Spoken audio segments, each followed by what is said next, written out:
Hello everyone.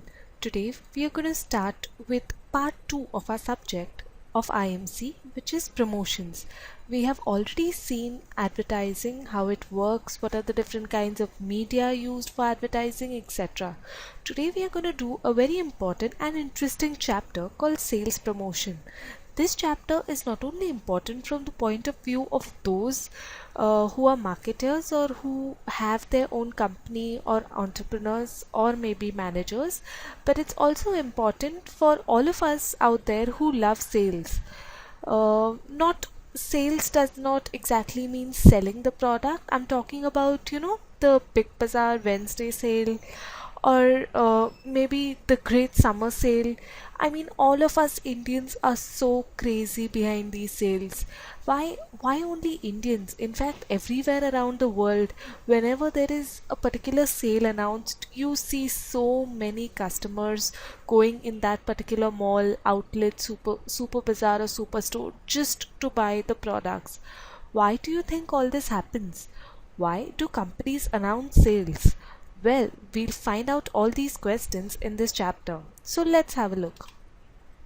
Now, according to Philip Kotler, sales promotion consists of a diverse collection of incentive tools, mostly short-term, designed to stimulate quicker and or greater purchase of a product or service by consumers or the trade.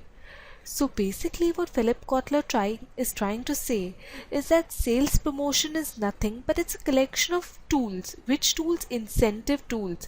Incentive is mostly your monetary benefit, and it is for a short period. Whenever a sale is announced, you hear of sale stocks till stocks last, or maybe from 10th May to 20th May.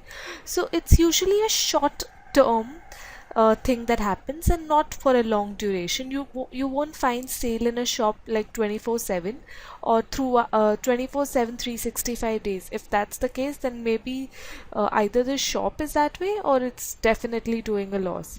So yes, it's for a short period of time and it's designed to stimulate quicker and or greater purchase of a product or service. So what companies want is they want us consumers to come and buy all the stuff or all the services that they are selling quickly because of the discounts or maybe the offers or other tools that they have used to make us buy the products.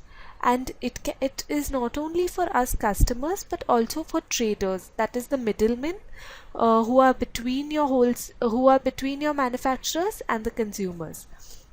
Now, it is used in sync with the overall long-term communication strategy of a brand.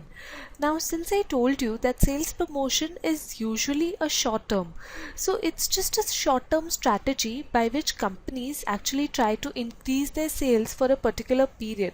But it has to be made sure that this short-term strategy goes well along with your long-term communication strategy.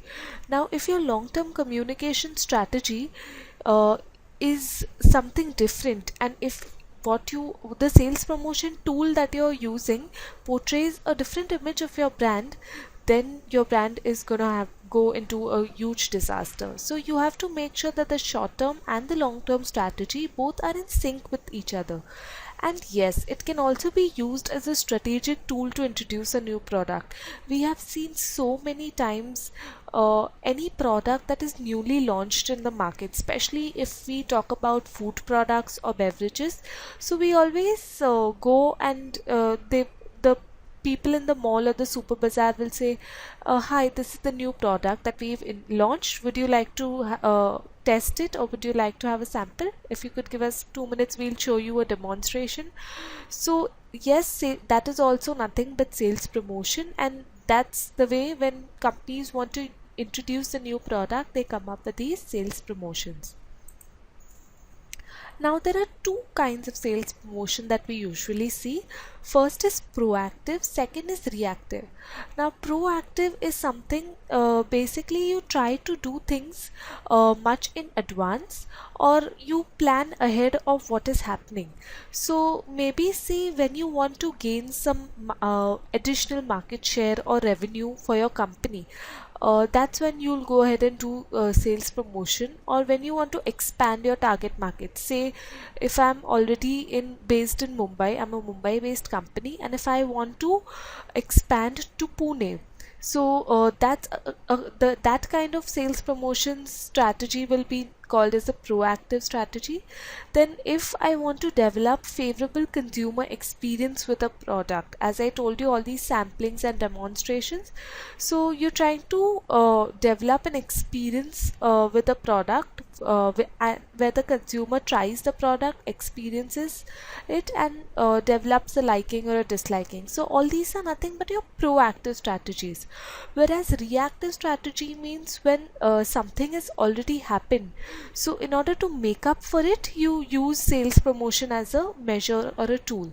So when a competitor is announced a sale, maybe that's the time you will say, oh, even I need to announce a sale because all my customers are going to my competitor. Or when excessive inventory has piled up. Now when you see that maybe some product is not doing well, if suppose I have uh, reduced say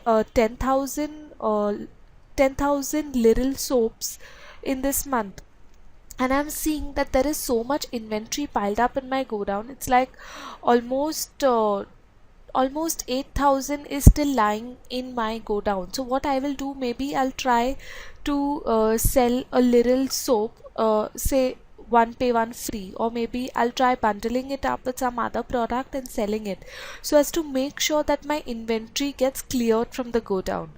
Then next is to generate short-term revenue. Now if suppose I want some very urgent short-term money for the company, maybe for some other purpose, so I'll quickly do some kind of sales promotion so that customers come and purchase from us, and we get that kind of revenue for this month or this period. Then also if you decide to discontinue the product or close down the business line, then in that case again you use sales promotion. Now if suppose I am seeing that a particular product is going into losses and it has no future, then I'll just try to sell off as many units, since it's going in losses and no one is really purchasing it. So if you give that product for free, or if you give it free with some other product, then it's actually going to help you, because you just want to shut down and get rid of everything that you have. Now, why exactly do companies do sales promotion? There could be many objectives. First is to increase their sales volume. So if I'm selling 10,000 units in a month, and if I want to sell 15,000 units in a month, that is if I want to increase my target for this month, so that's when, if I want to increase my sales volume, I can do sales promotion so that more units of my product get sold. Then next is speed up the sales of slow moving products.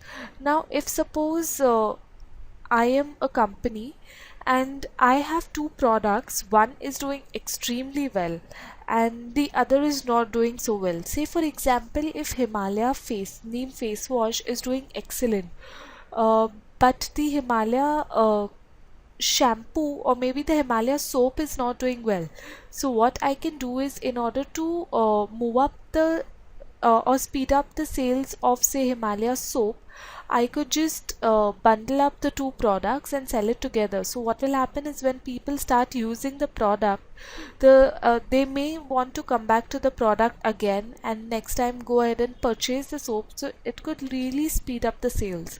Then attract new customers. Now what happens is, usually if suppose some product is very expensive, we don't tend to buy it. But if there is say 10 rupees off on a particular product, or buy one get one free offer, or something free with a product, there are some customers who get attracted and they'll say, oh, why not try this time, it seems to be pretty reasonable and a good offer, right? No harm in trying. And then that's how you get new customers to your brand. Then launch of a new product and increase trial. Now suppose if I'm Himalaya and if I come up with a new cream, if I come up with a new variant in a cream, say aloe vera, and I want people to know about this product, and I want more and more people to use this product of mine. So I will have certain maybe sales girls appointed in each of the outlets, and I'll just tell them that you have to do demonstrations and show all the ladies coming in and make them aware about this new cream, and tell them that it's these are the pack sizes available, and just because it's newly launched and you're your first 100 customers, you're gonna get it for say just so much cost. So that's how when you want to launch a new product or increase the trial of a product, you do sales promotion. Then when you want to encourage repeat purchase, when you want the customer to get back to you the next time, how are you going to ensure that? Only when there is some kind of incentive hidden in that product for the customer. Then clearance of excessive inventories, we already spoke about this. Then motivate dealers. Now what happens is the dealer is the one who stocks your product. So if you want the dealer to sell your product more, or to keep your product ahead in the shelf, or to keep your product more visible in the eyes of the customers, or to stock more of your product, then you have to really motivate the dealers by giving them some discounts, some offers, some incentives, some contests. So this is how they get motivated, and then your product sales improve.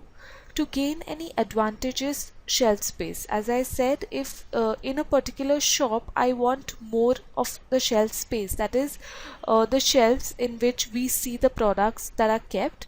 So if you want your product to be placed in front of the shelf, or maybe just ahead, as soon as the customer enters, you want your product to be seen on that shelf at the entry. So to gain all these shelf spaces, also you do sales promotion. And to block your competitors move, if suppose Metro shoes announces sale, then that's when your other shoemakers will also go ahead and say, oh my god, Metro has announced sale, even I need to announce sale. Or for that matter, if Nike announces a sale, then definitely you see Reebok and Adidas following it up, just to block their competitors' moves.